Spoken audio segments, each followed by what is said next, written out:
Welcome, doctors, to this session on conducting consultations for patients with psychosis. Let's start by understanding psychosis.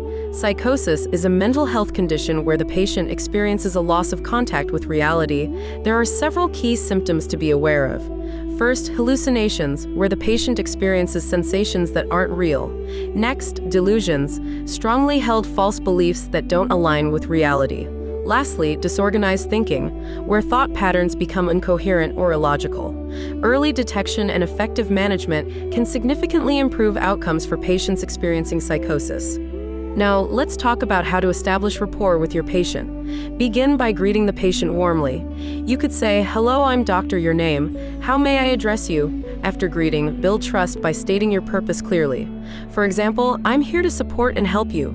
Remember to show empathy through statements like, "I understand this must be difficult for you." This helps the patient feel understood and supported. Effective communication is crucial when engaging with patients experiencing psychosis. Always use a soft, calming tone and allow the patient to speak without interruptions. Reflective responses are helpful, such as saying, "It sounds like you've been feeling." Nonverbal communication is equally important. Maintain open body language, make eye contact, and nod to show you're listening. Empathy and validation go a long way in building trust. Statements like, "That must be really difficult for you, and I appreciate you sharing this with me," help validate the patient's feelings. Next, let's focus on gathering information. Ask open-ended questions to understand the patient's experience, such as, "Can you tell me what's been happening recently?" Or, "How have you been feeling lately?" Observe the patient's behavior and encourage them to express their concerns. You might say, "I notice you're looking around. Is something concerning you?" Also, reassure the patient by saying, "Please take your time. I'm here to listen." Encourage elaboration on their experiences to gather more information about their current issues. Now, when exploring psychotic symptoms, it's important to ask direct but gentle questions. For hallucinations, ask any unusual sights or sounds, and encourage the patient to describe what they're seeing or hearing. To explore delusions, ask questions like, "Have you felt that someone might harm you or that you're being watched?" Or, "Do you believe you have special abilities?" When assessing thought disorders, observe for incoherence or shifting topics, and ask, "Are your thoughts jumbled or hard to follow?" Risk assessment is critical in managing patients with psychosis. Assess the risk to themselves by asking, "Have you had thoughts of harming yourself?" Or, "Have you considered methods?" It's also important to assess the risk to others by asking, "Have you felt angry or thought of harming others?" Or, "Are you concerned about anyone's safety?" Additionally, inquire about care responsibilities by asking, "Are you responsible for caring for children or the elderly?" Lastly, ask if they have access to weapons, such as, "Do you have access to any weapons?" Next, assess the patient's safety. Start by asking about suicidal ideation with questions like, "Have you had thoughts of wanting to harm yourself?" Or, "Do you feel that life isn't worth living?" Assess their safety at home by asking, "Do you feel safe at home?" Or, "Is anyone hurting you?" Check on their ability to care for themselves with, "Are you able to take care of your daily needs?" Now let's assess the patient's insight and discuss the diagnosis.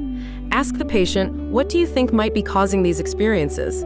Or, "Could these be part of an illness?" When disclosing the diagnosis, gently say, "It seems you might be experiencing symptoms of psychosis." Reassure them by adding, "Many people go through this, and it can be managed." Finally, check their understanding by asking, "How do you feel about what I've shared?" After assessing insight and sharing the diagnosis, it's essential to discuss the importance of early intervention. Let the patient know about the specialized services available, such as early intervention in psychosis, by saying, "Specialized services are available to support you." Now, focus on creating a treatment plan together. Explain that it will involve multiple approaches, saying, "This includes therapy, medication, and daily support." Reassure the patient by adding, "We'll tailor the best plan together based on your needs." When discussing psychological interventions, you can mention the different types of therapies available. Start by explaining cognitive behavioral therapy, or CBT, which helps manage thoughts and feelings. You could say, "CBT will help you manage your thoughts and emotions more effectively." Also, mention family therapy as a way to strengthen family support and support groups where they can connect with others experiencing similar challenges. Regarding medication, explain that it aims to reduce symptoms and that adjustments may be necessary over time. You can reassure the patient with, "We'll monitor and adjust the medication as needed to ensure it's working for you." Next, let's talk about the interpersonal skills you should demonstrate throughout the consultation. It's important to show empathy and patience, allowing the patient time to process and respond. Avoid expressing disbelief or judgment at any point. Active listening is key. Reflect and summarize the patient's words to ensure understanding. For example, "It sounds like you're feeling." Cultural sensitivity is also crucial in building trust. Respect the patient's beliefs and practices, and ask questions like, "What does this experience mean to you?" to gain insight into their perspective.